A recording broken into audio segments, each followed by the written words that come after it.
नमस्कार, मैं हूं अरुण शर्मा। आप देख रहे हैं बड़ा मुद्दा में आज हम बात करेंगे पंजाब के सियासी संग्राम को लेकर। पंजाब में चुनाव अब बेहद नजदीक आ गए हैं।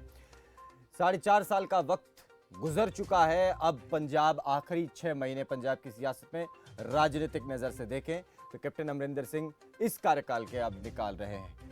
क्या एक बार दोबारा फिर वो कांग्रेस को जीत दर्ज करवा पाएंगे? एक बार फिर से क्या कांग्रेस पार्टी पंजाब में सरकार बना पाएगी, या फिर अकाली दल एक बार फिर से जीतेंगे? और भारतीय जनता पार्टी और आम आदमी पार्टी का क्या राजनीतिक भविष्य रहेगा? पंजाब में इन तमाम विषयों को लेकर आज बात करेंगे। दूसरी तरफ पंजाब में किस तरीके से अब राजनीतिक मुद्दे उठने लगे हैं, कौन से मुद्दे इस बार हावी रहेंगे, उस पर भी आज हम बात करेंगे। तो आज इस कार्यक्रम में बड़ा मुद्दा के इस कार्यक्रम में हम बात करेंगे। हमारे साथ तमाम मेहमान जुड़ेंगे पंजाब के राजनीतिक दलों से, अलग अलग तमाम नेता। इसके अलावा हम आपको बता दें, हमारे स्टूडियो से हमारे एग्जीक्यूटिव एडिटर सीमा गिल भी हमारे साथ जुड़ेंगी और इस मसले को लेकर आज बात करेंगे। प्रवक्ता अलग अलग पार्टी से हमारे साथ जुड़े हैं। उससे पहले सीमा गिल हमारे साथ स्टूडियो से ही मौजूद हैं, उनसे बात करेंगे और पंजाब में किस तरीके से अब राजनीतिक लड़ाई और आगे बढ़ती दिखाई देगी, इस पर बात करेंगे। सीमा जी, स्वागत है। सबसे पहले मैं यही जानना चाहता हूं, अब पंजाब के चुनाव एकदम नजदीक आ गए हैं, फरवरी में सरकार बननी है, तो उससे पहले हम देख रहे हैं कि कांग्रेस पार्टी में अंदरूनी कलह है, तो दूसरी तरफ शिरोमणि अकाली दल और बहुजन समाज पार्टी ने एकजुट होकर के दिखाया कि हम दोनों साथ में हैं और इस बार जीत दर्ज करेंगे। तो वहां अरविंद केजरीवाल भी पहुंच रहे हैं और सस्ती बिजली का दावा जो दिल्ली की तरह वहां पर भी उन्होंने वादा करके वो आ गए हैं। तो इन्हीं तमाम राजनीतिक परिस्थितियों के बीच पूरे पंजाब के चुनाव को आप कैसे देख रही हैं? बिल्कुल देखिए, क्योंकि वक्त अब आ गया है, पूरी तरीके से पंजाब इलेक्शन मोड में है अरुण, इसमें कोई दो राय नहीं है। क्योंकि जिस तरीके से तमाम राजनीतिक पार्टियों ने अपने दावे ठोकने शुरू कर दिए हैं और जो घटा जमा होना शुरू हो गया है जिस तरीके से, उसको देखकर लगता है कि पंजाब अब पूरी तरीके से चुनाव के मोड पे है। जी। बट कुछ चीज़ें हैं जो देखने की ज़रूरत है इस वक्त में, क्योंकि जब आप एक विश्लेषक के तौर पर तमाम चीज़ों को देख रहे होते हैं तो राजनीति में जो सब हो रहा है पंजाब की, उसको आपको देखना पड़ेगा। कहीं भी किसी भी तरीके से पिछले कुछ महीनों से जो सब हो रहा है उसमें किसान मुद्दा अपने आप में पंजाब की राजनीति में बहुत बड़ा होने वाला है, इसमें कोई दो राय नहीं है अरुण। लेकिन जिस तरीके से आम आदमी पार्टी ने एक पुरजोर तरीके से अपना जो एक एंट्री ली है पंजाब के इलेक्शन में, तो उससे जो तमाम बाकी दल हैं उनकी मुश्किलें बढ़ने वाली हैं। क्योंकि ये कहीं ना कहीं अब मुझे ऐसा लगता है कि पूरा इलेक्शन जो पंजाब का है वो ट्रायंगल मोड में चला जाएगा। क्योंकि कांग्रेस की ऑलरेडी सरकार है और उसके बाद बीजेपी अलायंस का, बीजेपी और अकाली का अलायंस था जो ऑलरेडी टूट चुका है। उसके बाद आम आदमी पार्टी जिस तरीके से एंटर कर रहे हैं, उससे पूरी तरीके से मुझे ये जो आने वाला चुनाव है वो ट्रायंगल मोड में जाएगा। अभी जो कांग्रेस में जो फिर एक बार से आप देख रहे हैं कि जिस तरीके से जो आला कमान के साथ में और दिल्ली में जो ऑफिस में जो मीटिंग्स चल रही हैं, एक बार फिर से कैप्टन और सिद्धू के बीच में जो डिफरेंसेस समझ दिखने लगे हैं। आज भी वो गांधी परिवार से मिले हैं और बात कर रहे हैं। बार बार ये जो सब निकल के आ रहा है, इसमें कहीं ना कहीं इसका फ़ायदा जो आम आदमी पार्टी जो एंटर कर रही है और अकालीज, क्योंकि अकालीज का ग्राफ डेफिनेटली थोड़ा सा गिरा तो नहीं कहूँगी, लेकिन हाँ उनकी मुश्किलें थोड़ी ज़रूर बढ़ी थी इस बार। क्योंकि जिस तरीके से बीजेपी से अलायंस तोड़ के आए थे और उस वक्त में जब किसान आंदोलन पीक पे था, तो अभी भी वो जो विश्वास कहीं ना कहीं लोगों का एक डगमगाया होगा या मन में संशय होगा कि आप इतने लंबे टाइम तक बीजेपी के साथ रहे, तो उसका खामियाजा कहीं उनको ना भुगतना पड़े, उसकी भरपाई वो लोग करेंगे। लेकिन आम आदमी पार्टी के लिए एक वैक्यूम क्रिएट हो रहा है, जो कांग्रेस में जो एक बार फिर से यानी दो गुटों में जो एक आपस में जो मतभेद हैं वो धीरे धीरे दिखाई देने लगे। हालांकि कोशिश दिखाई देने की जा रही है कि हम सब एक हैं एक ही तरह से, लेकिन अंदर खाते अंदरूनी सिद्धू जिस तरीके से लगातार अपने को प्रेसिडेंटशिप के लिए अप्रोच कर रहे हैं, जो अंदर की खबरें हैं, जो सूत्रों के हवाले से हमें जो इन्फॉर्मेशन मिली है उसके हिसाब से यही है कि उनका कहीं ना कहीं ये मंशा है कि उनको प्रदेश का मुखिया बनाया जाए। और दूसरी तरफ जो कैप्टन साहब हैं, मुख्यमंत्री हैं अभी कांग्रेस से पंजाब में, वो नहीं चाहते हैं किसी भी तरीके से, चाहेंगे भी नहीं आगे कि जो सिद्धू है वो मुखिया बने पंजाब के। तो ये तमाम तरह की जो अटकलें हैं वो लगाई जा रही हैं और उनको देखा जा रहा है। उसके बीच में दिलचस्प यही है कि किस तरीके से आगे ये पूरे की ठीक है। पूरे तमाम जो राजनीतिक पार्टियां वो अपनी रणनीति को लेके उतरती हैं। लेकिन वाकई ये जो पंजाब का इलेक्शन है ये बेहद चलिए बिल्कुल कॉम्प्लिकेटेड होने हाँ, वाला, आसान नहीं है किसी पार्टी के लिए भी। मोटे तौर पर राजनीतिक परिदृश्य जिस तरीके का बन रहा है उस पर पूरे परिदृश्य पर आपने तस्वीर को साफ किया है। आगे बढ़ेंगे, चर्चा को आगे बढ़ाएंगे। इकबाल सिंह आम आदमी पार्टी से हमारे साथ जुड़ गए हैं, दयाल सोडी हैं भारतीय जनता पार्टी से। आप दोनों का स्वागत है सर। पहले दयाल सोडी साहब आपसे मैं जानना चाहता हूँ, इस बार पंजाब के चुनाव के लिए पहले तो आप लोग सरकार में थे अकाली दल के साथ, लेकिन अब तो अलायंस नहीं, तो क्या उम्मीदें हैं पंजाब में? किस तरीके से आप लोग अपने आप को आने वाले चुनावों में तैयार पाते हैं? देखिए आनंद जी, बात ऐसे है कि पहले हम अलायंस में लड़ते थे। हाँ 94 सीट पे श्रोमणी अकाली दल लड़ता था और 23 सीट पर हम लड़ते थे। लेकिन मैं आपको बताना चाहता हूं कि अगर हम जिस विधानसभा से हम इलेक्शन नहीं लड़ते थे वहां पे भी हमारे संगठन का जो पूरा संगठनात्मक ढांचा था वो हमने पूरा मजबूत किया हुआ था। हाँ तो आज भी हमारा बूथ से लेवल लेकर और जिले की जो टीम है, जो हमारे ब्लॉक की टीम है और जो स्टेट की टीम है, सभी जो लक्ष्य है, जहां हम इलेक्शन लड़ते थे तो स्वाभाविक है कि जहां हम इलेक्शन नहीं लड़ते थे वहां से हमारा पहली बार इलेक्शन लड़ना होगा। हाँ। लेकिन ऐसी कोई बात नहीं, हमारे पास सभी संगठन की रचना है। अच्छा एक बात बताइए सोडी साहब, एक बात बताइए, अभी क्योंकि सबसे बड़ा मसला भारतीय जनता पार्टी की केंद्र की सरकार हो या जिन राज्यों में बीजेपी की सरकार है, वहां पर मोटे तौर पर हम देख रहे हैं, खासतौर पर आपके पड़ोसी राज्य हरियाणा में किसान आंदोलन का सबसे ज्यादा असर है और पंजाब में भी ठीक वैसी तस्वीर है। क्या इस आंदोलन के बीच भारतीय जनता पार्टी पंजाब जैसे ऐसे राज्य में जहां पर ज्यादातर लोग खेती किसानी से जुड़े हैं, सीधे तौर पर भी जुड़े हैं या फिर उनके परिवार से कोई ना कोई व्यक्ति खेती किसानी से जुड़ा ही हुआ है, क्या अपने आप को सिर्फ मानते हैं कुछ चीजें और बेहतर हो पाएंगी या रास्ता आसान होगा? देखिए आज ही ऐसे है कि जो भी कोई पॉलिटिकल पार्टी है उसने इलेक्शन में तो जाना ही होता है। हाँ पंजाब में बड़े दौर आए तब भी बीजेपी ने इलेक्शन लड़े, ऐसी कोई बात नहीं। जो किसान भाइयों का जो मामला है हाँ हाँ वो हम बड़ी जल्दी से सुलझा लेंगे। केंद्र और किसानों के बीच जो गलबात शुरू होने वाली है, हाँ। तो इसीलिए हमें पूर्ण उम्मीद है कि भारतीय जनता पार्टी इस इलेक्शन में 117 जो विधानसभा हल्के हैं उसमें अकेले लड़ेगी। अच्छा ठीक है, हाँ चलिए और मैं हमें पूर्ण उम्मीद है कि हम सरकार बनाने की तरफ बढ़ेंगे। अच्छा ये उम्मीद है आपको। मैं एक चीज़ जानना चाहता हूँ, हर पार्टी एक अंदरूनी सर्वे करती है और भारतीय जनता पार्टी इस पूरे मामले में, खासतौर पर संगठन के मामले में, बहुत ज़्यादा सीरियसली चीज़ों को लेकर जाती है और चुनाव जब आ जाते हैं उस वक्त तो देखा जाता है कि युद्ध स्तर पर पार्टी के अंदर काम होता है और हर कार्यकर्ता की जिम्मेदारी लगती है।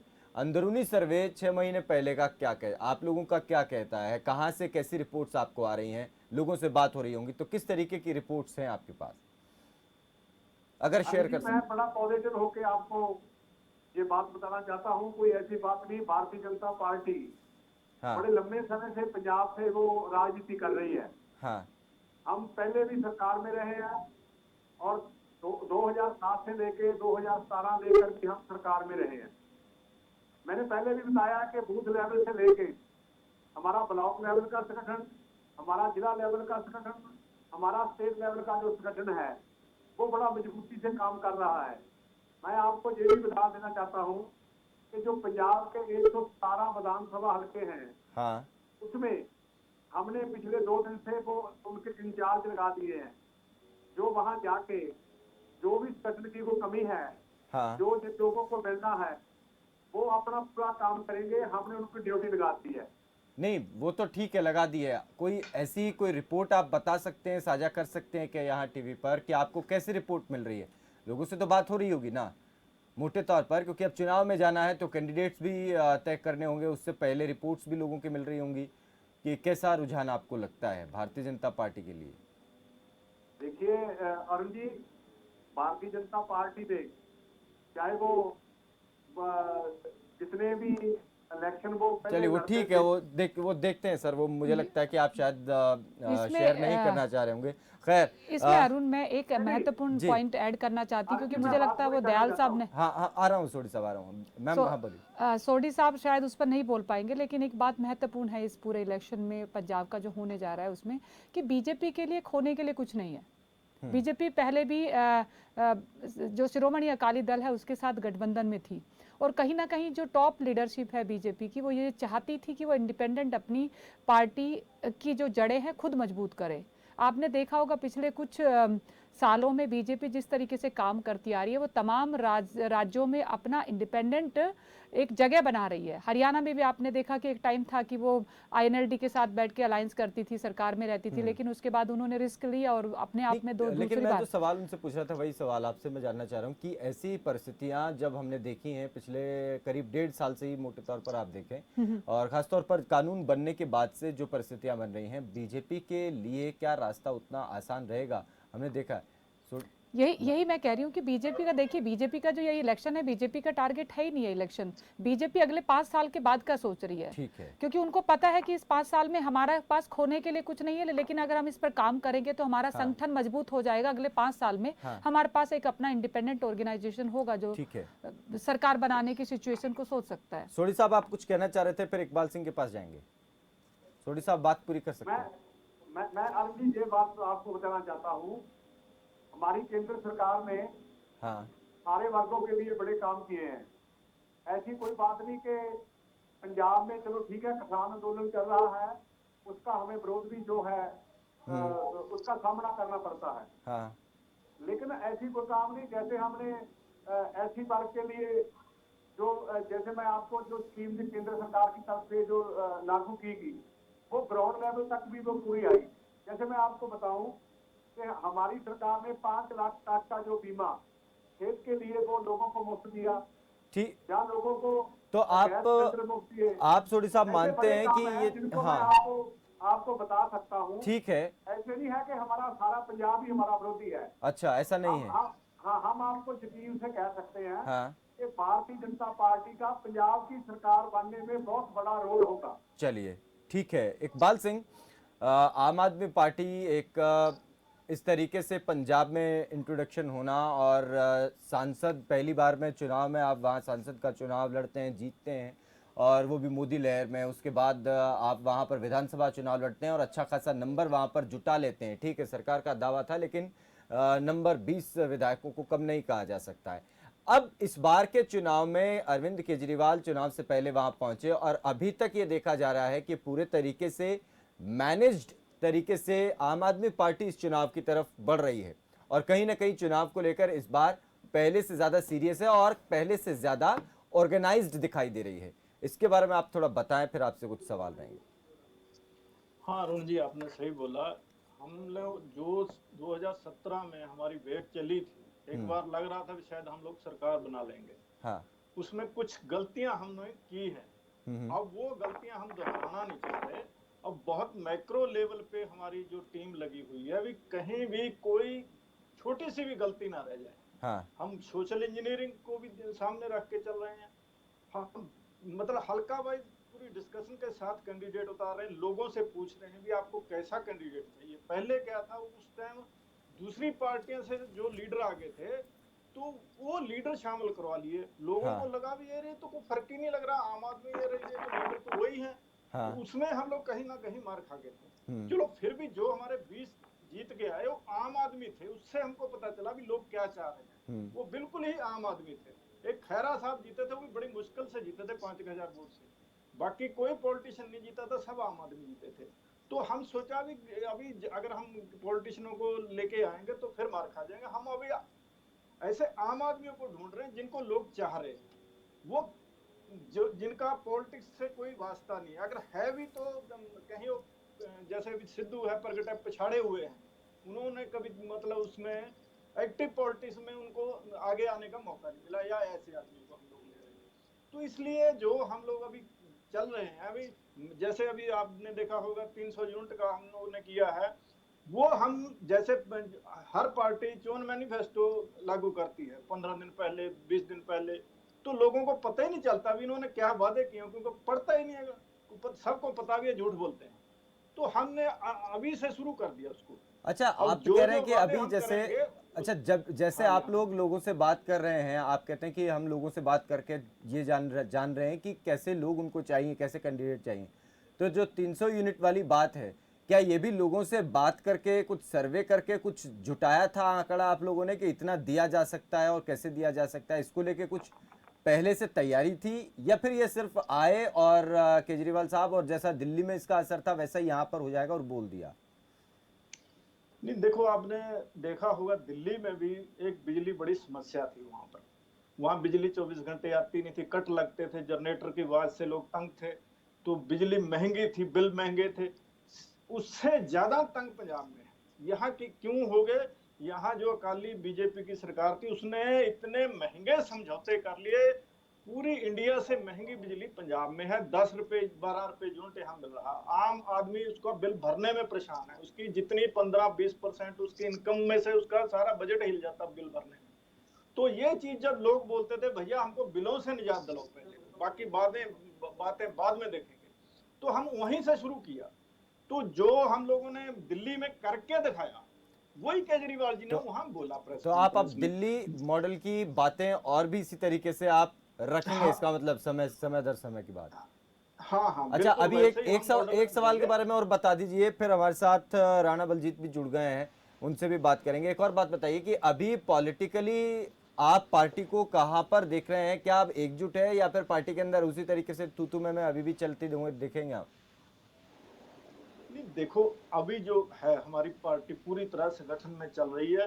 बाकी जो जैसे हम पिछली लिस्ट 24 की हम निकाल चुके हैं, 24 साल का इंचार्ज हम निकाल दिए, उनका अनाउंस कर दिए। अब हाँ। 24 में आपको कहीं दिखा एक भी हल्के में कोई बगावत का सुर कुछ भी नहीं आपको दिखा होगा। इसलिए हम जो कैंडिडेट दे रहे हैं ना उसके ऊपर कोई उंगली नहीं उठा सकता। मतलब अगर कैसे उठाएगा, जो आदमी ही सही है। तो जब आदमी गलत दिया जाएगा फिर वहां समस्या आती ठीक है। ठीक है। इसलिए हम जो आदमी जो भी हम कैंडिडेट दे रहे हैं वो बड़ा सोच समझ के मैक्रो लेवल पे उसकी छानबीन करके तब दे रहे हैं। अगर उसमें भी कहीं कुछ आ जाएगा, देखो गलती फिर भी हाँ गलती तो हाँ रह जाती है, हाँ उसमें भी हम सुधार करेंगे। ऐसा बात नहीं कि जो हम दे दिए वो फाइनल है। पहले हाँ। हम हल्का चार्ज लगाएंगे, उसके बाद वो टिकटें आएंगी। इसलिए वो सब पहले अभी से स्टार्ट कर दिया। चलिए ठीक है, ये दिखाता है कि आप ऑर्गेनाइज्ड वे से चल रहे हैं, लेकिन बहुत सारे विवाद भी पिछले दिनों बढ़े हैं। हमारे साथ राणा बलजीत सिंह चहल भी जुड़ गए हैं आम आदमी माफ़ कीजिएगा कांग्रेस पार्टी से, और विनरजीत भी हमारे साथ जुड़ गए हैं शिरोमणि अकाली दल से। आप दोनों का भी स्वागत है। पहले राणा बलजीत, आपसे जानना चाहते हैं, सरकार आपकी है, बहुत सारे मसले हैं, लेकिन ये देखा जा रहा है कि चुनाव से ऐन पहले बहुत कम समय भी अब चुनाव की तैयारियों के लिए बच गया है, तो ऐसे में अब पार्टी अपनी अंदरूनी कलह से जूझने लगी है। ये कैसे पार्टी इसको आगे लेकर जा रही है, कैसे देख रही है पूरे मैटर को? देखिए अरुण जी, सबसे पहले ये बात है कि जो पार्टी के अंदरूनी मुद्दों की बात कर रहे हैं आप, वो कोई पर्सनल इश्यूज नहीं है जिसपे कि हमारी कोई लड़ाई है। वो हाँ। सिर्फ एक लड़ाई है, विचारों की लड़ाई। क्योंकि पिछला जब 10 साल में अकाली दल का राज रहा है तो यहाँ सबसे बड़े दो मुद्दे थे पंजाब में। एक तो श्री गुरु ग्रंथ साहब जी की बेअदबी हुई थी, और दूसरा था कि नशे का मुद्दा। उसमें लेके चाहे कुंवर विजय प्रताप को ले लीजिए कि उन्होंने सही से अपनी फाइंडिंग्स नहीं की, क्योंकि उनका शुरू से ही पॉलिटिकल मोटिव था, तो उसकी वजह से उन्होंने शो कर दिया आम आदमी में जाके, तो वहां ढील रही। और साथ में एक ढील रही जो एजी ऑफिस की रही है अतुल नंदा जी की, वो भी मैं समझता हूँ कि सबसे बड़ी घटिया कारगुजारी रही है उनकी उन मुद्दों को लेके। और दूसरा सबसे बड़ा मुद्दा था जो नशे का था। ड्रग्स में जो भोला पकड़ा गया था तो उसने बताया था कि फलान फलान बंदे इस रैकेट में शामिल हैं। हाँ। उनकी सारी सिट की जो फाइंडिंग्स है वो हाई कोर्ट में सबमिट कर दी थी। कहीं ना कहीं एजी ऑफिस ने वो अभी तक लिफाफे खुलवाए नहीं। उन लिफाफों को खुलवाने की बात और जो बेअदबी हुई है उन लोगों को सजा देने की बात है, जो वो बात के लिए हमेशा से हर जो एक डेडिकेटेड कांग्रेस वर्कर है जो चाहता है कि कांग्रेस की शाख अच्छी हाँ बनी रहे, हाँ वो आवाज उठाता ही रहे उनके लिए। और ये दो मुद्दे हैं। और उसके बिना अगर हमारे दूसरे मुद्दे हैं, घर घर रोजगार की बात की जाए, कर्जा नहीं कुर्की नहीं, की बात की जाए। वो ठीक है, मैं ये जान, ये जो मसले हैं ये आप जो बता रहे हैं, लेकिन इनमें से किस मसले पर जीत दर्ज हुई कांग्रेस पार्टी की सरकार को, जिसको लेकर आप जनता के बीच में दोबारा जाएंगे? क्योंकि 4 हफ्ते में नशे को खत्म करने का दावा किया था कैप्टन साहब ने, बिल्कुल है ना? हाँ, है ना? इसके अलावा बेअदबी मामले को भी 1.5 साल तो अकाली दल और बीजेपी की सरकार उसको लेकर जूझते रहे, तब कुछ उसमें निकल कर नहीं आया। अब इतना लंबा समय अब आपको हो गया है, तो आप इसमें क्या देख रहे हैं? इसको लेकर अभी भी ये मामला फिर से उठ रहा है, तो समझ रहे हैं ना? तो इन दोनों ही मुख्य मामलों को जो आपने बताया, इनमें से कहाँ जीत है कांग्रेस पार्टी की सरकार की? अरुण जी पहले तो ये देखिए कि मैं आपको एक बात क्लियर कर देना चाहता हूँ कि 1.5 साल तो अकाली दल का जो टाइम रहा, इन्होंने कुछ नहीं किया। जो जस्टिस जोरा सिंह की कमीशन की रिपोर्ट थी उसको रखा, और उसके बाद हमारे पीसीसी प्रेसिडेंट थे सरदार प्रताप सिंह बाजवा। हाँ। तो तब जैसे अकाली दल की गवर्नमेंट थी यहाँ पंजाब में और सेंटर में भी थी, तो उन्होंने ये केस को बोला कि ये केस सीबीआई को दिया जाए, और सीबीआई को जब ये केस चला गया तो 1.5-2 साल तो हम लोगों को ये सीबीआई से केस वापस लेने के लिए लग गए हाई कोर्ट के थ्रू, क्योंकि जैसे सेंटर में बीजेपी की गवर्नमेंट थी, they are protecting Akali Dal, वो अकाली दल को बचाने की कोशिश कर रहे थे। तो उसके बाद बड़ी जद्दोजहद के बाद वो हम लोगों ने रिपोर्ट्स अपनी जो सीबीआई से वापस ली, हाँ। और सिट को दी गई। सिट ने जिस तरह से काम किया तो उसमें पीछे बहुत सी कमियां रही हैं। तो हम चाहते हैं कि आने वाला समय जो भी रह गया 1-1.5 महीने में हम लोग ये दोनों ही मसलों को क्लियर आउट करके लोगों के बीच में जाएं। देखिए, आज आप खुद देखिए, एक बात बताइए सर, मैं एक चीज़ जानना चाहता हूँ कि ऐसे में 5 साल बीत जाने के बाद फिर आप ये कह रहे हैं कि 1-1.5 महीना और देखिए, उसके बाद सब चीज़ें, ये तो आपको लगता नहीं कि जनता के बीच जाके कहेंगे तो जनता इस बात को मान लेगी?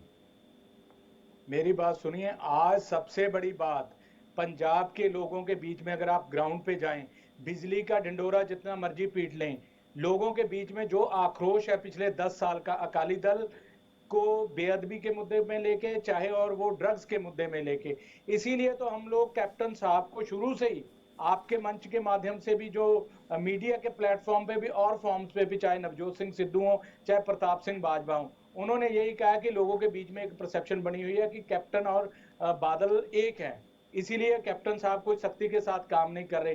पर जिस तरह से सिट ने अभी काम करना शुरू कर दिया अपना, बहुत ही जल्दी उसके नतीजे आपके सामने आएंगे। नहीं, एसआईटी ने अब काम करना शुरू कर दिया, तो 5 साल तक आप किन चीज़ों का इंतजार कर रहे थे?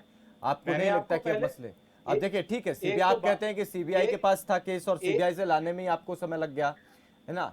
लेकिन चीज़ें कहीं ना कहीं ये तकनीकी रूप से जनता के बीच जब आप जाएंगे, तो बेअदबी के मामले में आप सरकार में थे, तो आप इतने समय तक क्या करते रहे? क्या जनता को इस बारे में, क्या आप सारी चीज़ें तकनीकी पहलुओं को ले जाकर समझाएंगे क्या?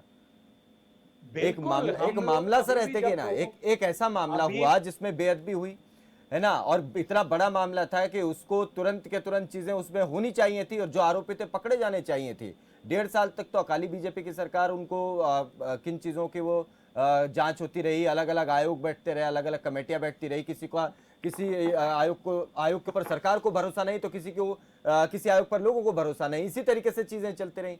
अब फिर 5 साल ऐसे आपकी सरकार में निकल गए हैं, अब आने वाले समय में कोई और सरकार आएगी तो वो फिर इसको मुद्दा बनाएंगे। चाहे कांग्रेस पार्टी में भी कुंवर विजय प्रताप पे जो मर्जी लोग क्वेश्चन मार्क करते रहे कि उनका कोई मोटिव और था, पर मैं समझता हूं इंडिविजुअल तौर पे कि कुंवर विजय प्रताप ने कुछ 1-2 बातों को लेके उन्होंने कमी रखी है, और वो बातें ये है कि उनको जब तक 10वां चालान था जो हाई कोर्ट में पेश होना था, जिसमें बादल और बादल फैमिली का जो भी रोल रहा इस सारे सिनेरियो में, वो था वो चालान, तो उनको 9वें चालान से पहले प्रेस कॉन्फ्रेंस बिल्कुल ही नहीं करनी चाहिए थी। और दूसरी बात, ये हिंदुस्तान है भैया, इसमें आप सबको पता है कि किस तरह से जुडिशरी चलती है। जो हाई कोर्ट का फैसला आया है वो भी पॉलिटिकल फैसला है, क्योंकि जिस जज ने फैसला दिया है वो पिछले 5 साल में जब चौटाला की सरकार रही थी हरियाणा में, तो वो सीनियर एडवोकेट जनरल रहे हैं। तो किस तरह से इंटरलिंक बातें होती हैं कि चौटाला के साथ बादल के क्या रिलेशन रहे हैं, वो दैट्स अ सेपरेट इशू। तो चलो इन्होंने ठीक है, हमें, वैसे चलो इन्होंने ये अपने आप में हाँ। बलजीत जी, मैं इसको इंटरवीन करना चाहूंगी, क्योंकि न्यायपालिका पर इस तरीके की टिप्पणी बिना किसी उसके, मुझे नहीं लगता कि ये राइट प्लेटफॉर्म है कि इस पर इस तरीके से डिस्कशन किया जाए, क्योंकि न्यायपालिका इंडिपेंडेंट है और अपना काम करती है। तो मैं माफ़ी के साथ ये कहना चाहती हूँ कि बलजीत जी, मुझे लगता है कि ये राइट प्लेटफॉर्म नहीं है इस पर डिस्कशन करने के लिए, अगर है तो उसके लिए नहीं कोर्ट नहीं का बिल्कुल तरीका। क्यों नहीं है। अगर आप नहीं, अगर आप देखिए, अगर आप पूछ रहे हैं सवालों के जवाब, नहीं, एक हम ये आप कह मेरे रहे को हैं, आप आप एक बलजीत जी बात आप ये समझिए कि हम आप कहना क्या मेरा चाह मेरा रहे हैं, हम प्लीज ये एक जानना एक चाह एक रहे हैं कि क्या ये सरकारें जो इस तरीके से लंबे टाइम तक काम करती रहती है, क्योंकि 5 साल निकलने के बाद सिर्फ आपके पास थोड़े से वक्त बचा है, क्या इतना लंबा टाइम लगना चाहिए एग्जीक्यूशन में या किसी भी इन्वेस्टिगेशन में, ये जानना चाह रहे हैं, क्योंकि वो आपके लिए मुश्किल बढ़ाने वाला है अगर आप चुनाव में जाएंगे, क्योंकि पहले तो पार्टियां अपने मैनिफेस्टो को लेके जो जो वादे करती हैं जनता के सामने, जब आप इलेक्शन में जाएंगे तो जनता आपसे सवाल करेगी। हम वो जानना चाह रहे हैं कि आप क्या उनको सेटिस्फाई कर पाएंगे। मैं आपका पहले ये क्वेश्चन था कि इस चीज में देरी क्यों लग रही है, क्या कारण रहे, तो मैंने उनको जो जितना मैं समझ रखता हूं मैंने आपको उस बात को क्लियर कर दिया। ठीक है। बड़े से लूप होल है, क्योंकि जब आप अभी जुडिशरी पे आ जाइए, जब तक जिस बंदे ने कोई आपने कोई रिट नहीं डाली हाई कोर्ट में कि मेरे अगेंस्ट ये फैसला आ रहा है, मेरे अगेंस्ट ये एलिगेशन लग रहे हैं, तो हाई कोर्ट को, न्यायपालिका को क्या अधिकार है कि वो आपको क्लीन चिट दे दे? क्योंकि जिन लोगों ने वहां पे हाई कोर्ट में रिट डाली थी वो एक एएसआई था और एक सब इंस्पेक्टर था, 2 बंदों ने डाली थी। तो अगर उनको क्लीन चिट देनी थी तो उन बंदों को देनी चाहिए थी। हाई कोर्ट ने सीधा बादल परिवार की जो भूमिका रही है उसको क्यों दरकिनार करके उनको कह दिया कि ये क्लीन चिट है जी, ये फिल्म की स्टोरी बनाई है कुंवर विजय प्रताप ने। फिर दूसरी बात ये रहती है कि जो ठीक है, मैं कोटकपुरा मुझे का लगता है रिकॉर्ड इसके ऊपर जो विनरजीत मेरी आप प्लीज सुन रहे बात थे। सुन लीजिए। हाँ। अगर आप डिबेट में नहीं, मेरी नहीं। बात सुन लीजिए। नो, नो, नो, अरे सर, विनरजीत सुन रहे हैं ना, को- सबकी बात सुनिए, ऐसा तो नहीं है ना कि केवल आप अकाली का सुन प्रवक्ता रहे हैं। बैठे आप हुए जो हैं, बात उनसे इस पर इतनी जवाब लेना आपने चाहते कहा तो हाँ, अकाली मेरी है ना। फिर पूरी बात सुनिए ना, मेरी बात तो सुन चलिए लीजिए। 10 सेकंड में आप और जल्दी से फिनिश करिए, फिर मैं। और दूसरी बात ये है विनरजीत कि जुड़ जब गए। तक जो रिकॉर्ड था यहाँ से, जो रिकॉर्ड था कोटकपुरा का रिकॉर्ड, वो किस तरह से पहुंच जाता है, वो किस तरह से उसको ग्राउंड बेसिस बनाकर वो हाई कोर्ट में वो बंदे रिट डाल रहे हैं। It's a part of investigation. ये तो भी वो आने वाले वही समय तो में हम लोग तो सीएम साहब नहीं, को कहेंगे यही तो बात कि है इन कि लोगों आप की अभी तक investigation क्यों? देखिए, यही तो मेरा सवाल था राणा बलजीत आपसे कि इतने सारी चीजें होती रही, आप लोगों को इतनी सारी चीजों पर शक था और अभी भी आप लोग पार्ट ऑफ सरकार इन्वेस्टिगेशन की आपके बात कर पास रहे हैं, है, होम है मिनिस्ट्री ना? आपके पास है, और पुलिस बावजूद आपकी है। इसके कि इसी मुद्दे पर आपने चुनाव लड़ा था आज से 5 साल पहले। तो अरुण ये जी, है मैं सवाल, आपको- ये चिंता की बात है। मैं और आऊंगा अरुण आपके जी- पास राणा बलजीत, आऊंगा इस सवाल के साथ। विनरजीत भी हमारे साथ हैं अकाली दल से, वो भी शायद मुझे लगता है सुन रहे थे सारी बात। विनरजीत आप, मुझे लगता है आप काफी इस पे बोलना चाह रहे होंगे इस पूरे मसले पर। आप अपनी बात रखें, फिर आपसे सवाल है। जी, मैं दोनों बुलारे आम आदमी पार्टी और कांग्रेस का, पहले तो आम आदमी पार्टी के लिए बात करना चाहता हूँ, एक सेकंड की, वो तो ज्यादा नहीं है। इन्होंने बोला कि अपना ना कि हमारे कैंडिडेट है उनका विरोध नहीं हो रहा।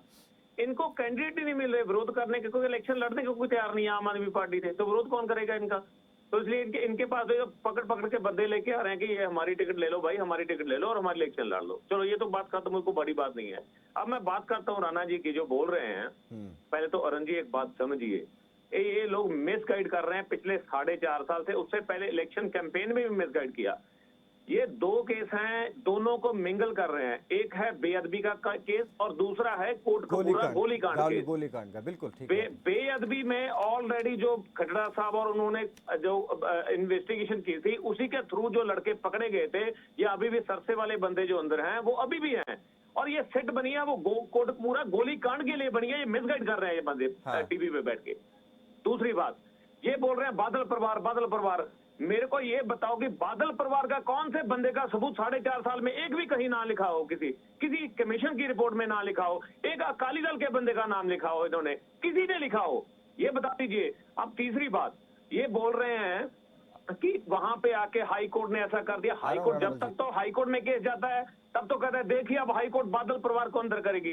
जब हाई कोर्ट ने अपना फैसला को दे दिया तो हमने तो कभी टिप्पणी नहीं की, अब हाई कोर्ट पे भी टिप्पणी होगी। उससे पहले इनके कुंवर विजय प्रताप भी बड़े ईमानदार थे, उन्होंने बड़ा काम किया। लेकिन एक चीज बताइए, पूरे हिस्ट्री निकाल के देखिए कुंवर विजय प्रताप की, उन्होंने जिंदगी में एक भी केस सॉल्व नहीं किया, किसी एक केस में भी सजा नहीं करवाई किसी को, जितने केस हुए, चाहे किडनी कांड हुआ चाहे कोई हुआ।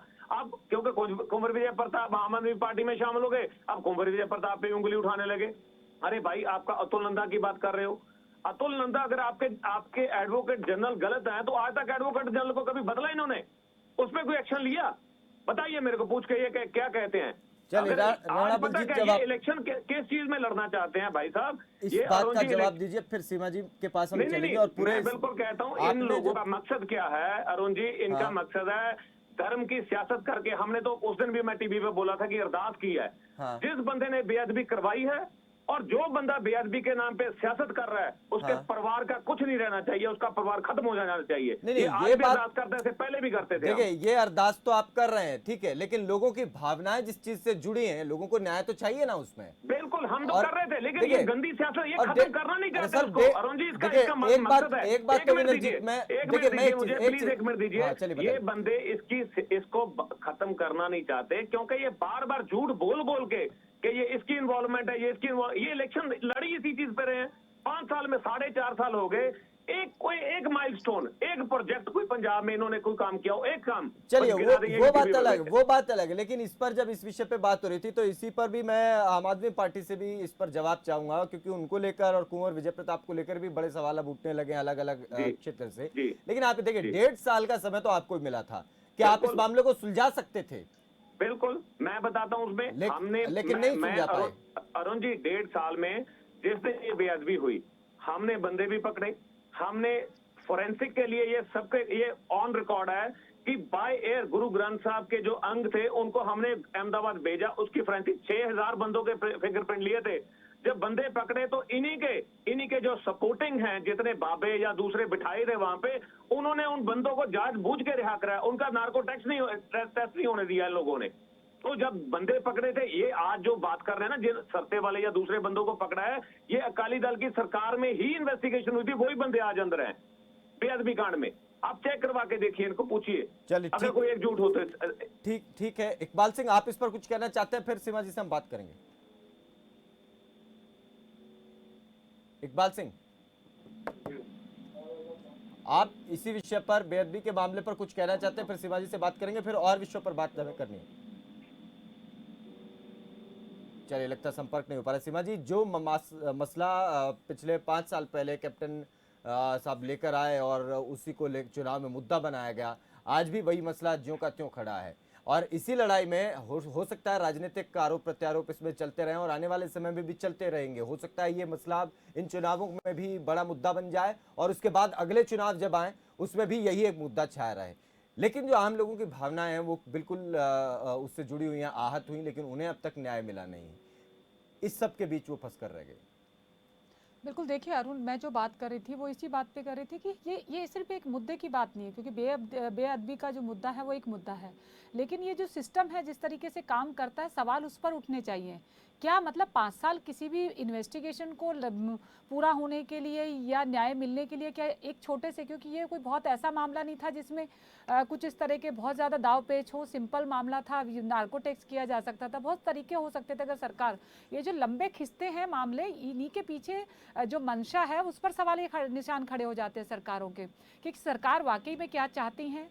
क्योंकि ये एक सरकार की बात नहीं है, ये तमाम सरकारें, अगर सरकारों के अपने इंटरेस्ट की बात होती है तो ये फास्ट हो जाते हैं, और अगर सरकारों के अपने इंटरेस्ट नहीं होते तो ये स्लो हो जाते हैं। ये जो प्रोसेस है पूरे एग्जीक्यूशन का, चाहे वो न्यायपालिका का हो, चाहे कार्य जो सरकारों का जो अपने काम करने का जो तरीका है, इसमें जो लचीलापन है, जो ये अपने हिसाब से जो लेके आते हैं, यही महत्वपूर्ण है।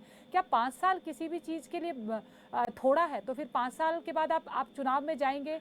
सबसे पहले तो हमेशा मैं बात बोलती हूँ कि जो मैनिफेस्टो पे जो आप लोग काम करते हैं, जो घोषणा पत्र में जो घोषणाएं करते हैं, मुझे लगता है उसके लिए अकाउंटेबल होना चाहिए हर पार्टी को। जब चुनाव में जाते हैं, अगर आप घोषणा पत्र लेके चुनाव में जाते हैं और उन घोषणाओं को आप पूरा नहीं करते तो आपको 420 लगना चाहिए, क्योंकि आपने जनता को चीट किया। आप जनता की भावनाओं के साथ खेल रहे हैं, आप उनको बोल रहे हैं कि आप उनके लिए ये करेंगे, ये करेंगे, ये करेंगे, और 5 साल के बाद वहां पर कुछ नहीं होता। आपसे हिसाब लिया जाना चाहिए। ये हमारे जनता, हमारी वोटर इतने शरीफ लोग हैं कि ये आपके बहकावे में आ जाते हैं। वाकई अगर हमारी जनता तो क्योंकि हिंदुस्तान में वाकई हम इमोशनल लोग हैं, हम आ जाते हैं बहकावे में।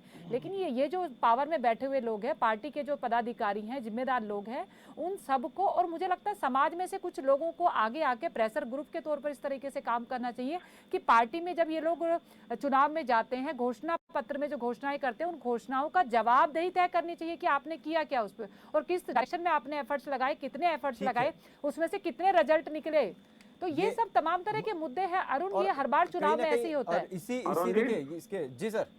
जी, मैं सीमा जी की बात को बिल्कुल तायद करता हूँ। मैंने पिछली हमारी डिबेट थी, उस दिन भी मैंने ये मुद्दा उठाया था हाँ। कि जो भी अपना ये हमारा कोई मैनिफेस्टो घोषणा पत्र बनना चाहिए, तो घोषणा पत्र का कोई ना कोई मतलब ऐसा कानून बनना चाहिए कि अगर बंदा, चाहे हम है, चाहे कोई सरकार है, चाहे कोई पार्टी है, हाँ। उसमें कम से कम मिनिमम तो ये रखना चाहिए ना कि इतने परसेंट तो मिनिमम पूरा होना चाहिए, नहीं तो हाँ। अगली बार इलेक्शन से खारिज कर दो। ठीक तो है। मैं इस बात को तायद करता हूं, लेकिन दूसरी बात जो है, इन लोगों का मैं एक बार फिर कहना चाहता हूं, ये मुद्दा नहीं, ये हमारी धार्मिक भावनाएं हैं। अगर हमसे कभी कमी है तो लोगों ने हमें फतवा दिया। राजनीतिक बंदे के लिए सबसे बड़ी सजा होती है जो पावर से बाहर जाता है। हाँ। तो हमें लोगों ने सजा दी कि हम उसको पूरा नहीं कर पाए। लेकिन 4.5 साल से एक ही राग अलाप रहे हैं, बार बार एक ही राग अलाप रहे हैं कि ये हो गया, वो हो गया, इसने नहीं किया। क्यों नहीं किया भाई? चलिए। तुम बैठे हो, सत्ता में बैठे हो, करो। राणा बलजीत, आप हम जवाब दो। कसूरवार है तो हमें अंदर दो, हमारे ऊपर केस डालो, हमें अंदर दो। अगर हमारी हाँ, ठीक है। आरोप ना लगाओ, मुझे लगता है राणा अपने बलजीत ऊपर करो कि जवाब, जो बंदा आरोपी है उसको अंदर। राणा बलजीत जवाब दे रहे हैं।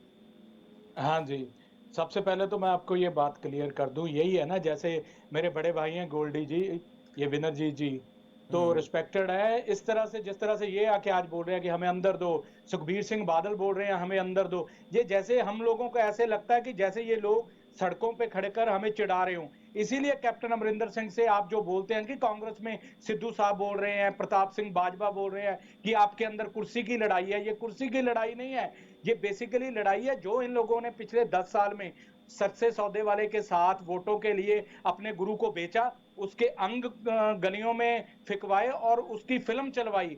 ये मुझे एक जवाब दे दे, जब इनकी गवर्नमेंट बिल्कुल थी, जी। इनकी गवर्नमेंट में जब वो वेशभूषा धारते हैं गुरु गोविंद सिंह साहब की रामपुरा फूल साइड में, तब इन्होंने क्या किया? उसके बाद इन्होंने उठा के केस कर दिया बठिंडा की कोतवाली में बाबे के अगेंस्ट, और उसके बाद जब इलेक्शंस नजदीक आने लगे तो इन्होंने उस केस को जो था रद्द कर दिया। फिर एसजीपीसी ने एक स्पेशल खुद की तरफ से पेपर में एडवर्टाइजमेंट दी कि बाबा बेकसूर है। सो हाउ कैन दे लोगों के साथ अभी कैसे ये बातें कर सकते हैं कि हम बहुत जी धर्म का बहुत ख्याल रखते हैं? यही तो कैप्टन अमरिंदर सिंह की सबसे बड़ी कमी रही है, जिसके अगेंस्ट से इवन दो कि I am chief spokes person of Punjab Congress, in front of media हम लोगों ने हमेशा ये बात कही है कि भाई कैप्टन साहब, जब तक श्री दमदमा साहब पे वहां पे आपने हाथ में अपने पाम पे रख के गुटका साहब आपने कसम खाई थी कि मुझे पता है कि बेअदबी के दोषी हैं वो बादल की तरफ, गांव की तरफ है, उनकी पैरों की पैड़ें, सिरसा सौदा की है, then why are you taking time? आप इतना टाइम क्यों लगा रहे हैं उनको करने के लिए? इस चीज के लिए जवाब दे सारी कांग्रेस पार्टी बन गया, because it is not a part of manifesto की हाथ में जी गुटका साहब फट के कोई कसम खानी थी। हमारे लोग रिलीजियस लोग हैं, भावनाएं जुड़ी हैं इनकी, तो वी आर आंसरेबल। तो जिस ठीक है। बात को घुमा जी। फिरा के मीडिया भी ये चलिए। बात कर रहा है कि राहुल गांधी ने ऐसे कर दिया, अभी 18 नुक्ते दे दिए, सुखबीर सिंह बादल ने कहा कि जी राहुल गांधी ने फ्रेम करके दे दिया कि अब बादलों को अंदर देना है। नहीं, उस नहीं, फ्रेम ये में जाखड़ यही साहब की बातें हैं कि स्टेटमेंट जो है, लोगों राणा के जी, साथ जाखड़ साहब वादे की किए स्टेटमेंट ये है, उनको प्लीज। पूरा किया जाए। देखिए, एक चीज है, आप विनर जी आप कुछ कहना चाह रहे हैं? जी जी, फिर मैं आगे ये बढ़ा, मैं आप बताना जल्दी से बात चाहता हूं खत्म कि कर दीजिए। जाखड़ साहब ने स्टेटमेंट दी थी कि राहुल गांधी जी को पता चल गया है, ये मीडिया में चली थी कि राहुल गांधी जी को पता चल गया कि सुखबीर सिंह बादल को, बादल परिवार को कैसे फ्रेम करना है और उनको कैसे कैसे उन पे कार्रवाई करनी है। राहुल गांधी जी को कैसे पता चल गया? वो कौन सी पंजाब सरकार में है? पंजाब सरकार तो कैप्टन। चलिए, ठीक है। मेरी बात अरुण जी, एक बात लीजिए। हाँ, इस मसले में अरुण जी आप खत्म कर दीजिए जल्दी से, फिर हम अगले प्लीज, मुद्दे को लेकर आ रहे हैं। हाँ हाँ, मेरी बात सुनिए। अगर 3 बिलों को लेके ये सहमति नरेंद्र मोदी के साथ दिल्ली में जाके देते हैं तो हमारा इलेक्शन आने वाला है। हम लोगों ने एआईसीसी में, राहुल गांधी ने अगर बोल दिया कि ये 18 नुक्ते हैं, इनको फ्रेम आउट करके जल्दी से जल्दी लोगों को जो वादे किए हैं उनको डिलीवर करो, तो उसमें क्या गलत बात है? जब 3 बिल मोदी के साथ वहां जाके पक्के कराते हैं, हाँ। बाद में पंजाब के किसानों का विरोध होता है तो इस्तीफा दे देते हैं, तो ये भी दिल्ली जाते हैं। तो हमारी ठीक जब है। हाई कमांड इकबाल दिल्ली बैठी है तो they will take a decision. Iqbal Singh, आप आवाज मिल रही है आपको? हाँ जी, हाँ जी। पंजाब में कौन से मुद्दे और अब आने वाले समय में आप लोग उठाने जा रहे हैं? बिजली के मामले पर अभी कह रहे थे राणा बलजीत के ये खामखा का हल्ला मचा रहे हैं और बिजली के मामले में अच्छा काम किया है। हेलो जी, आवाज देखो अरुण जी, बात ऐसा है भी पंजाब में जो सबसे बड़ा मुद्दा है वो बिजली का मुद्दा है, किसानी का मुद्दा है। किसान आज दिल्ली में बैठे हैं, उनकी कोई सार लेने वाला नहीं है। राजनीतिक पार्टियां सिर्फ राजनीति में लगी हुई हैं, लेकिन बिल की तरफ कोई ध्यान नहीं दे रहा। उसके बाद टीचर हमारे टैंकियों पे चढ़े बैठे हैं, उनको डंडा परेड रोज होता है। उसके बाद नशे का मुद्दा है। मतलब मुद्दे तो इतने हैं भी, मुद्दों की तो बात ही नहीं हो रही। आपकी पूरी डिबेट में कहीं आम आदमी की कभी समस्या की बात हुई? आपने, मैं सुन रहा था पूरा, आपने भी सुना होगा। तो इसमें कहाँ आम आदमी क्यों पछड़ जाता है? क्योंकि इनकी गंदी राजनीति है ना, जो वे लोगों की राजनीति नहीं है, कुर्सियों की राजनीति है। लेकिन इकबाल जी, इकबाल जी, आपके जो अरविंद केजरीवाल है वो भी तो चंडीगढ़ में आके सिर्फ और सिर्फ बिजली पे बोल के गए ना, उन्होंने भी तो बाकी मुद्दों पर बात नहीं की। समाधान तो उन्होंने भी नहीं कुछ बताया कि क्या होगा। रोजगार अपने आप में बहुत बड़ा मुद्दा है पंजाब में, किसानों का बहुत बड़ा मुद्दा है, बाकी तमाम मुद्दे हैं, एजुकेशन है, हेल्थ है। लेकिन सबसे पहले आप लोग भी तो वोट की राजनीति कर रहे हैं ना, आप भी फ्री में बांटने पे लग गए हैं। पंजाब का भला कैसे होगा इस पर तो आप लोग भी नहीं बोल रहे ना। सीमा जी, अगर आप मेरी बात सुने नहीं है, पहले मेरे को लगा, मैं आपको बता रहा हूँ, जो मैनिफेस्टो हर पार्टी 15-20 दिन पहले देती है, उसको कोई पढ़ता नहीं, कचरे में फेंक देते हैं। हमने शुरू किया है अभी, हम अकेली बिजली पे नहीं खड़ेंगे। अब केजरीवाल जी 15-20 दिन में आते रहेंगे, अब उसके बाद बेरोजगारी पे भी आएंगे, किसानी को भी आएंगे, सब मुद्दों का रोड मैप दिया जाएगा। प्रेस के सामने बैठ के उनके आंसर क्वेश्चन करेगी प्रेस, हम आंसर देंगे भी कैसे करेंगे। जैसे बिजली का हमने पूरा प्रेस को एक एक का जवाब दिया हमने। अच्छा, इसलिए ये मत बोलिए भी हम अकेली बिजली पे इलेक्शन लड़ेंगे। इलेक्शन आज थोड़ी है। अच्छा चलिए, अभी बारी बारी से शुरू हो गए, एक एक मुद्दा का हम पूरा रोड मैप के साथ जाएंगे। एक पूरा चोन मैनिफेस्टो आज ही से हमने चालू कर दिया। अच्छा, बारी बारी से मैं एक चीज पूछना चाह रहा हूँ आप सबसे एक चीज मैं पूछना चाह रहा हूँ। आपने कहा कि सिर्फ बिजली नहीं है, कोई क्वेश्चन है इकबाल आपके सामने आप कह रहे हैं कि सिर्फ बिजली नहीं है, सारे मुद्दे आएंगे। आपसे ही शुरुआत कर रहा हूँ। नशे का मसला क्या पंजाब के सामने आज भी वही चुनौती है? क्योंकि पिछली चर्चा में भी हमने इस पर बात करी थी और कहीं ना कहीं बात यही निकल करके आई थी, पंजाब में मसले बहुत हैं लेकिन चीज आखिर में एक ही निकल करके आती है। और नेशनल मीडिया भी इसी चीज को देखता है कि नशा किस तरीके से बढ़ रहा है। और ये सिर्फ पंजाब की समस्या नहीं है, निश्चित तौर पर ये दुनिया के सामने एक बड़ी समस्या है। और अब पंजाब के साथ साथ दूसरे राज्य, भारत के दूसरे राज्य भी उसी तरीके से उतना ही जूझते जा रहे हैं। लेकिन जो बात आज से 5 साल पहले हो रही थी, पंजाब के बारे में मुद्दा बनाया गया था इस चुनावों में, क्या आज वही मुद्दा एक बार फिर से बना हुआ है और इन चुनाव में भी उसको उठाया जाएगा? पहले आप बताएं आपकी पार्टी कैसे उठाएगी, फिर बारी बारी सबसे इसी मुद्दे पर बात करूंगा। अरुण जी, नशे का मुद्दा सबसे बड़ा मुद्दा है। अब आपको पता होगा, एक महीना पहले बादल गांव में एक शराब की फैक्ट्री पकड़ी गई, उसके पहले राजपुरा में शराब की फैक्ट्री पकड़ी गई, पर दोषियों का कहीं कोई पता नहीं कौन थे उसके पीछे।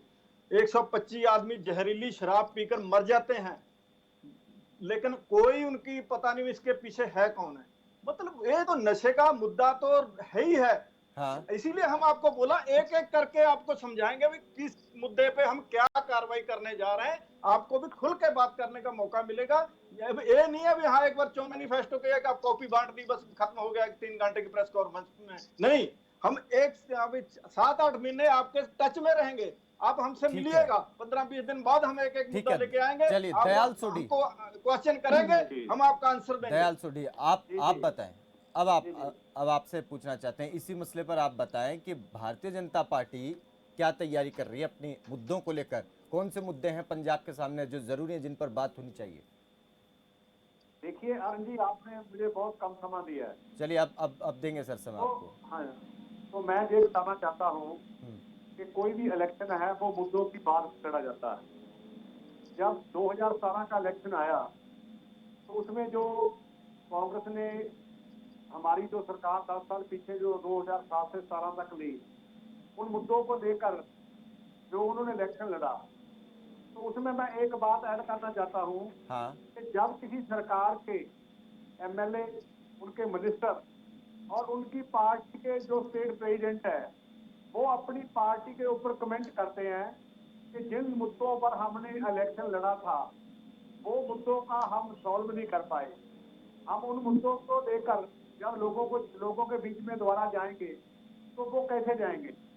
जिस पार्टी के मिनिस्टर, एमएलए और पार्टी प्रधान अपनी ही सरकार पे उंगली उठाते हैं, तो जो विपक्षी पार्टी होती है उनका तो काम ही है उन्होंने तो सरकार पे मुद्दे को जो घेरना होता है कि आप ये काम नहीं कर पाए, आप ये काम नहीं कर पाए।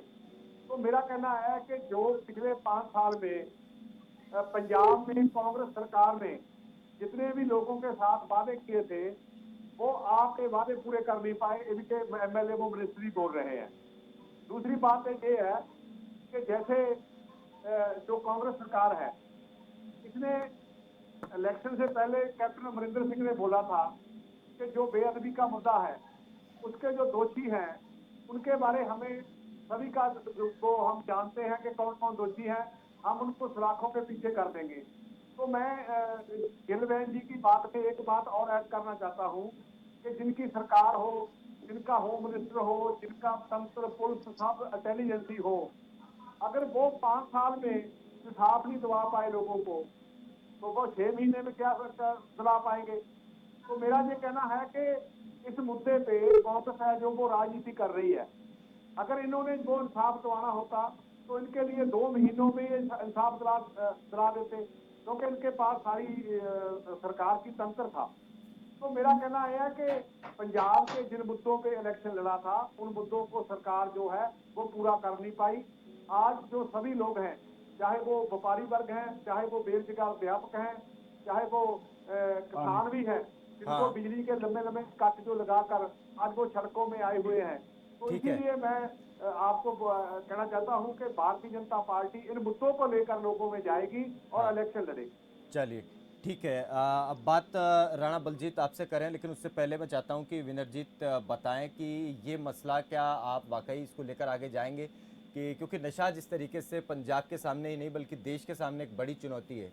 पंजाब में पिछली बार इसे मुद्दा बनाया गया और राहुल गांधी ने बार बार जाकर वहां पर इस मुद्दे को उठाया था, और हमने ये भी देखा था कि 4 हफ्ते के अंदर नशे को ख़त्म करने की बात और नशे का लक तोड़ने की बात जो है कैप्टन साहब करते थे। क्या उसमें हमें कुछ कामयाबी मिली पंजाब में, या फिर एक बार फिर से ये मुद्दा हमारे सामने खड़ा है? देखिए अरुण जी, ये मुद्दा मैं पहले उस दिन भी बोला था, आज भी बोलता हूँ, इसको हम मुद्दा बनाएंगे तो ये मुद्दा ही रह जाएगा और इस पे राजनीति होती रहेगी। मैं आज भी बोलूंगा, सरदार सुखबीर सिंह बादल साहब, उनकी एक ही बात है कि हम इसको मुद्दा बना के पंजाब के नौजवान की जो एक इमेज है उसको हम गलत पेश नहीं करेंगे, हम इसको खत्म करेंगे। इस चीज को हमारा एक ही पर्पज होगा कि नशे को खत्म कैसे करना है या नशे को बंद कैसे करवाना है और किस लेवल तक हम अपना एफर्ट कर सकते हैं, ये हम कोशिश करेंगे। इसको हम कोई मुद्दा, चुनावी मुद्दा नहीं रहेगा, ये मुद्दा ऐसा रहेगा कि इन्होंने नहीं किया, इन्होंने कसम भी खाई, गुटका साहब की, गुरु ग्रंथ साहब की कसम खाई, वो चीज हम नहीं करेंगे। हम कहेंगे कि हम प्रैक्टिकली का, और पिछली बार करके भी दिखाया। ये इतने बैठे जिन सड़कों पे ये रोज घूमते हैं ना, ये इतनी सड़कें जो जिसपे मजाक बनाते थे, ये 4 लेन सड़कें सारी पंजाब में अकाली दल की बनाई और लोगों की फैसिलिटी जो बोल रहे हैं। अभी आम आदमी पार्टी 300 यूनिट वाला जो फंडा अभी छोड़ा है, शोषा जोड़ा है, हम तो पंजाब में बादल साहब तो 1997 में जो लोग जरूरतमंद है उनको हम 200 यूनिट ऑलरेडी फ्री दे रहे हैं। इसके बाद बाकी जो रहे मुद्दे, हमारा मुद्दा कोई हमारा काम होगा, हमारा मकसद है इलेक्शन लड़ने का सिर्फ डेवलपमेंट के सीमा जी कुछ कहना हमने डेवलपमेंट करनी है, लोगों को रोजगार अगर पैदा किया, आप रिकॉर्ड निकाल के देख लीजिए और इनका देख लीजिए 5 साल का और हमारा देख लीजिए, दोनों में आपको जमीन आसमान का अंतर। आप कुछ कहना चाह रही हैं? या मैं विनरजीत जी से, क्योंकि बहुत महत्वपूर्ण बात आपने कही है कि मुद्दा बनाना बहुत आसान होता है लेकिन समस्याओं का हल निकालना मुश्किल होता है। आप लोगों के पास कोई ब्लूप्रिंट है कि नशा से पंजाब को निजात मिल सके, उस पर कोई ब्लूप्रिंट एससीडी ने बनाया है, कोई तैयार किया है आप लोगों ने? जी देखिए सीमा जी, मैंने पिछली डिबेट में भी ये बोला था, नशा हमारे अकेले पंजाब का नहीं, पूरी दुनिया का मसला है। बिल्कुल।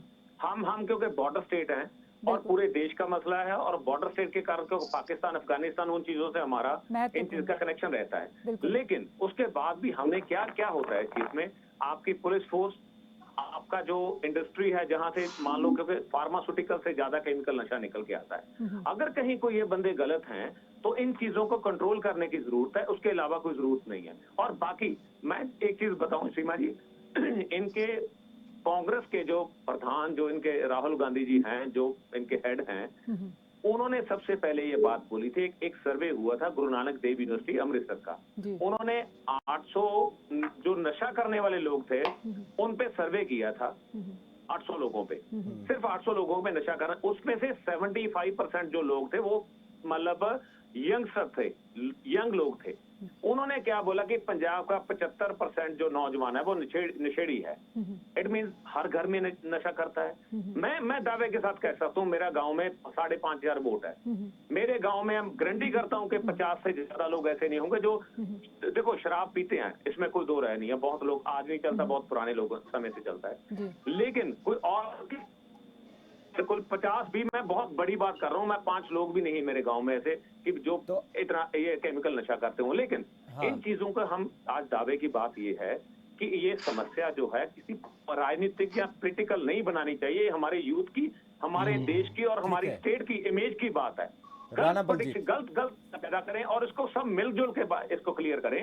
मतलब ये नहीं कि मैं सिर्फ इलेक्शन में वादा करके चला गया उसके बाद मेरे पास वो आप पहले ही क्लियर कर रहे हैं कि इसको हम उस तरीके से मुद्दा नहीं बनाने वाले हैं। इस बात का बिल्कुल क्लियर, हमारा काम है इसको चुनाव के लिए नहीं, नौजवान को असली रास्ते पे लेके आना। चलिए, मोटे तौर पर आप कहीं ना कहीं आप उसी बात पर हैं कि जब पिछली बार इसे मुद्दा बनाया गया था तो यही बात आप लोगों की तरफ से कही जाती थी कि आप पंजाब के युवा का, यूथ का जो अपमान कर रहे हैं, ऐसा बात कह के आपको मनोबल। आज भी उसी बात पे खड़े हैं हम, आज भी उसी बात पे खड़े हैं। काम करने की जरूरत है अरुण जी, काम करने की जरूरत है। पंजाब में, Punjab geographically we are very week.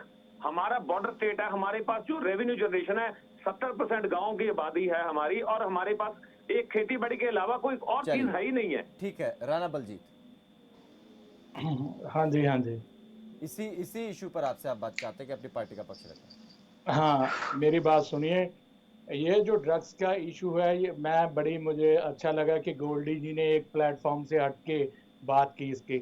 But मैं ये जानना चाहता हूँ कि जिस तरह से इन्होंने अपने गांव की बात बता दी कि 3 बंदे नहीं हैं। बेसिकली माई साहब बिलोंग विद द कॉन्स्टिट्यूएंसी जो प्रकाश सिंह बादल की है, लंबी कॉन्स्टिट्यूएंसी से मैं रिलेट करता हूँ। पिछले 5 साल में खुद मुझे SHOs और DSPs ने ये बताया है कि किस तरह से लोगों में, पार्टी में अच्छे लोग भी होते हैं, पार्टी में बुरे लोग भी होते हैं। किस तरह से अकाली दल के जथेदारों ने इस नशे को लेके व्यापार किया है, खुद ऑफिसर्स ने मुझे बताया। फिर मैंने उनसे ये क्वेश्चन किया कि आपने क्यों नहीं कुछ किया अगर इस तरह से नशा बिक रहा था यहाँ पे। तो उन्होंने मुझे ये जवाब दिया कि पॉलिटिकली इंटरवीन था उस चीज में। तो पॉलिटिकल तौर पे जब हम नशा पकड़ते थे या कोई बात करते थे तो हमें नशा छोड़ देने के लिए कहा जाता था, तो हम लोगों ने किया है। बट ये नशे का मुद्दा इस टाइम इस तरह से है कि हम ये भी नहीं कह सकते कि somebody is blaming on my child कि ये जी आपका बच्चा गलत काम कर रहा है, आपका बच्चा गलत काम। लेकिन बलजीत जी, एक सवाल आपसे पूछा जाएगा, क्योंकि सरकार आपकी थी पिछले 5 सालों में। अगर आपके SHO आपको बता रहे हैं, आप मुझे बोलने नहीं दे रहे। बोलिए प्लीज, सुनना चाहते हैं कि आप लोगों ने क्या किया अगर आपके पास केस आए हैं इस तरह के। मैं तो बता रहा हूं कि जो ड्रग्स है that is a big nexus between bureaucracy and politicians. जब तक ये नेक्सस टूटता नहीं, ये जो ब्लैक शीप्स है हमारी ब्यूरोक्रेसी में, या black sheeps we can say to our politicians also, चाहे वो कांग्रेस में हो चाहे वो अकाली दल में हो, जितनी देर ये गार्बेज साफ नहीं होता तब तक हम नशा खत्म नहीं हो सकता। क्योंकि आप देखिए सबसे बड़ी वर्ल्ड में कोलंबिया में नशा बिकता है, तो कोलंबिया सबसे बड़ी एक जो हम कह सकते हैं देश है जहां पे नशा बिकता है, और वहां भी जो एक ब्यूरोक्रेसी है, जो वहां की पुलिस है, उनके बीच में चल के नेक्सस चलता है वहां पे। लेकिन इस नेक्सस को तोड़ेगा कौन बलजीत जी? बड़ी बात ये है कि इसको तोड़ेगा कौन? ये नेक्सस तो हर जगह है। अब इस सवाल पे आते हैं। ये नेक्सस तोड़ने के लिए हमें खुद को, हर एक गांव में एक एक बंदे को, एक एक यूथ को लामबंद होना पड़ेगा। हमें जो बोल देते हैं ना कि जैसे एक हमारे पंजाबी में कहावत है कि दुध दी राखी बिल्ली नु भाउना, जाग दी राखी, कि बिल्ली के आपने बगल में दूध रख दिया कि आप इसका ध्यान रखो, तब तक ये कुछ नहीं हो सकता। चाहे नशे की बात हो, चाहे करप्शन की बात हो, इन लोगों को जब तक खुद लोग पर्सनली अपने इंटरेस्ट के साथ इस चीज में अपने आप को इंटरफेयर नहीं करते सिस्टम में, तब तक ये बातें खत्म नहीं हो सकती।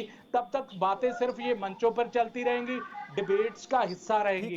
और सबसे बड़ी बात ये है, आप बात जो कह रहे हैं वो काफी हद तक जो है बात टेक्निकली उसको सही कहा जा सकता है, लेकिन कहीं ना कहीं फिर इसमें राजनीतिक इच्छा शक्ति जो है वो अपने आप को इसमें बजा जाती है कि भाई हम नहीं कर पाएंगे, भाई लोग अपने आप कर लें। लेकिन मेरी बात पर लेकिन इसमें एक मेरी- महत्वपूर्ण मेरी- बात है अरुण, मैं इसमें हाँ। करना चाहूंगी, मुझे लगता है बलजीत जी उसको सहमत भी होंगे मेरी बात से। देखिए, बात तो ये सही है कि जब तक आप लोगों को अवेयर नहीं करेंगे, क्योंकि लोगों की भागीदारी के बिना किसी भी लड़ाई को लड़ना आसान नहीं है, और खासकर अगर वो नशे के व्यापार से जुड़ी हुई हो, तो जब तक आम आदमी को आप अवेयर नहीं करेंगे, लेकिन वो अवेयर करेगा कौन? महत्वपूर्ण मुद्दा ये है, मेरी अगर बात सुन- सरकार में जब आप मे- रहते मेरी- हैं, मे- आप स्कूल एजुकेशन में जो बच्चे युवा पढ़ रहे हैं, जो कॉलेज में पढ़ रहे हैं, उनको टारगेट करके आप उनको अवेयर तो आप ही करेंगे ना, कोई ऊपर से तो कोई मेरी आएगा बात नहीं सुनिए। ऊपर देखिए, अवेयर करने नहीं, के लिए। इसमें एक चीज मेरी- और मेरी- सीमा मेरी जी। प्लीज चलिए एक जल्दी point से ले लीजिएगा, केवल प्लीज। 10 सेकंड में, केवल 10 सेकंड में रहना बलजीत, समय हाँ, इजाजत आगे नहीं जा रहा। मेरी कॉन्स्टिट्यूएंसी में 3-4 दिन पहले आई विजिट माई विलेज में अपने गांव में गया, किसी ने मुझे बताया कि वहां पे नशा बिक रहा है, और मैंने उन लोगों को कहा कि आप उन लोगों को पकड़ो जो नशा बेच रहे हैं, और at the time at the spot मैंने डीआईजी से बात की और उन बंदों को पकड़वाया। पुलिस ने अपनी कार्रवाई बाद में की। सबसे पहली उन लोगों को थोड़ा सा हिम्मत देने की बात थी कि पुलिस आपके साथ है, एडमिनिस्ट्रेशन आपके साथ है, आप इन लोगों को पकड़ो, तो उन्होंने पकड़ा भी। और रात को बादल की कॉन्स्टिट्यूएंसी में, प्रकाश सिंह बादल की कॉन्स्टिट्यूएंसी में 6 ऐसे गांव हैं जहां खुलेआम नशा बिकता था। आज वो नशा चौक है, और वो सभी के सभी बंदे आरोपी पकड़ लिए गए पुलिस के द्वारा। पर पहल किसने की थी? लोगों ने की थी। चलिए ठीक है, बहुत शुक्रिया आप सभी का इस चर्चा में जुड़ने के लिए, Thank बात you. करने के लिए, Thank you. अपना अपना पक्ष रखने के लिए। तो पंजाब में आने वाले समय में किस तरीके से चुनाव बढ़ेंगे और कैसे कैसे मुद्दे आएंगे और मुद्दों को लेकर राजनीतिक पार्टियां किस तरीके से काम करेंगी, वो आपने सुना, और कहीं ना कहीं इसी तरीके से और इसी सोच के साथ अब चीज़ें आगे बढ़ेंगी। आप ज़रूर देखिएगा इसमें और ध्यान रखिएगा, क्योंकि नज़र पूरी हमारी यही बनी हुई है कि क्या नशे को इस बार फिर मसला बनाया जाएगा। अकाली दल की तरफ से साफ किया जा रहा है कि वो इस मसले को राजनीतिक मंच पर कहीं भी नहीं उठाएंगे, इस पर कोई बात नहीं करेंगे, क्योंकि इससे पंजाब के यूथ का अपमान होता है, पंजाब का अपमान होता है, जैसा काम हम नहीं करेंगे। तो इस तरीके की बात कही जा रही है। कांग्रेस पार्टी इस मुद्दे को उठाएगी क्यों? क्योंकि वो सरकार में है। अगर ऐसा मुद्दा है तो आम आदमी पार्टी क्या उस मुद्दे को उठाएगी, और क्या भारतीय जनता पार्टी उस मुद्दे को उठाएगी, ये देखने वाली बात होगी। और दूसरी तरफ और कौन से ऐसे मसले हैं जिनसे आज पंजाब जूझ रहा है, और सबसे महत्वपूर्ण जो किसान आंदोलन का मसला है, क्या वो पंजाब के चुनावों को प्रभावित करेगा, और करेगा तो कितना, इस पर पूरी नजर बनी रहेगी। लगातार होते हुए राजनीतिक घटनाक्रम पर हम नजर बनाए हुए हैं, आप भी देखते रहिए। फिलहाल दीजिए इजाजत, नमस्कार।